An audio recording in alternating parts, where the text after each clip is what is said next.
அனைவருக்கும் சத்குரு வணக்கம். இன்று இந்த ஃபோட்டோவை பாருங்கள். இந்த ஃபோட்டோவில் வந்து சாமி இரவில் நடக்கிறது. சாமி மட்டும்தான் இருந்தார், நடந்துக்கிட்டு வராரு. பெரும்பாலானவங்க தூங்கிட்டு தான் இருந்தாங்க. இது போல தான் ஒரு சம்பவம் நடந்தது.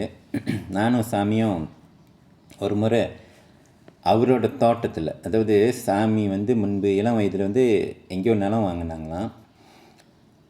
அந்த நிலத்து பக்கம் அந்த தோட்டத்தில் நானும் சாமியும் இன்னும் கொஞ்சம் பேர் இருந்தாங்க. காலை நேரம்.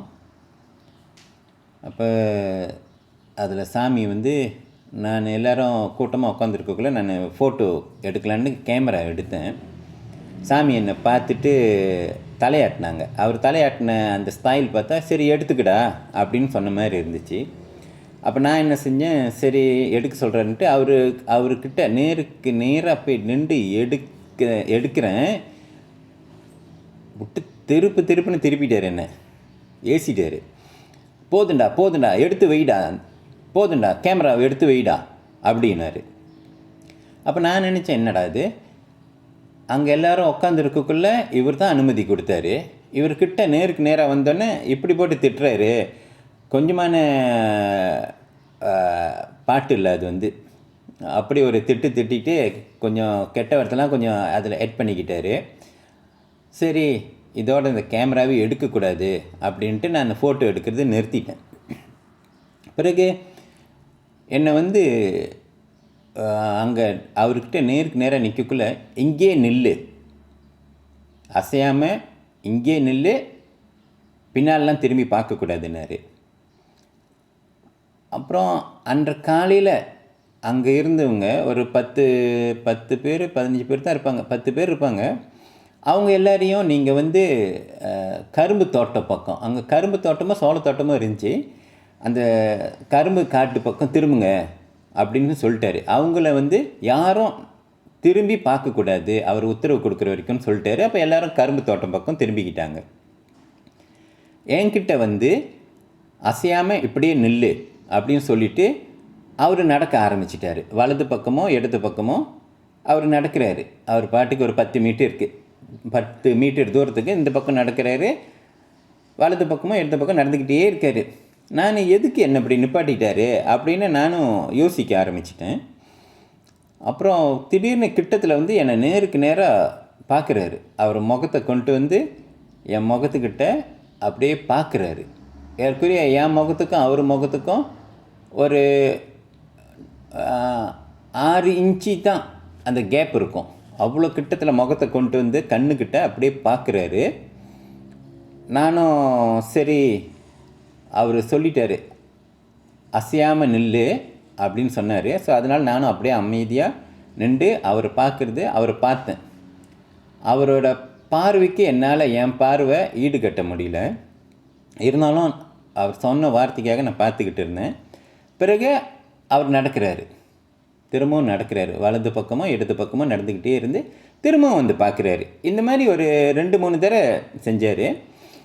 அதன் பிறகு அவர் நடந்துக்கிட்டே இருந்து ஒரு கட்டத்தில் எனக்கு நேராக கொஞ்சம் தூரம் நின்று சாமி சொல்கிறாங்க, சத்குரு சொல்கிறாரு, டேய் அவனை வாழை மரத்தில் கட்டி போடுங்கடானாரு. எனக்கு பின்னால் யாருமே இல்லை, நானும் அவரும் மட்டும்தான். எனக்கு முன்னுக்கு அவர் தான் நிற்கிறாரு, பின்னால் யாருமே இல்லை. ஆனால் அவர் கண்ணுக்கு பின்னால் உள்ளவங்கெல்லாம் தெரியுது. எனக்கு வந்து கொஞ்சம் சத்தம் கேட்டுச்சு. அதாவது பின்னால் யாரோ நடக்கிற மாதிரி, அந்த அவங்க நடக்கிற அந்த பாத அடிகள் சத்தம், டுப் டுப் டுப்னு அந்த மாதிரி ஒரு சத்தம். அதாவது அந்த பூமியில் மண்ணில் வைக்கிற அந்த பாத சத்தம் அப்படி கேட்குது. அப்போ அந்த உருவங்கள் யார் நம்ம கண்ணுக்கு தெரியலை, ஆனால் சாமி கண்ணுக்கு மட்டும்தான் தெரியுது அந்த உருவங்கள். அதுலேருந்து நான் என்ன புரிஞ்சுக்கிட்டேன்னா, சாமிக்கு நாம் அவரோட பக்தர்கள் மட்டும் அவருக்கு பிள்ளைகள் இல்லை, அவருக்கு கண்ணுக்கு தெரிகிற மற்ற உயிரினங்கள், அதாவது நம்ம கண்ணுக்கு தெரியாத உயிரினங்கள், அவர் கண்ணுக்கு தெரிகிற உயிரினங்கள் அவரோட பிள்ளைகளும் கூட. அவங்களும் அந்த கண்ணுக்கு தெரியாத உயிரினங்கள் கூட அவர்கிட்ட தலை வணங்கி வணங்குறாங்க அப்படின்ட்டு எனக்கு நல்லா தெளிவாக புரிஞ்சிருச்சு. இதைத்தான் இன்றைக்கி நான் வந்து உங்கள்கிட்ட பகிர்ந்து கொள்ள ஆசைப்படுகிறேன்.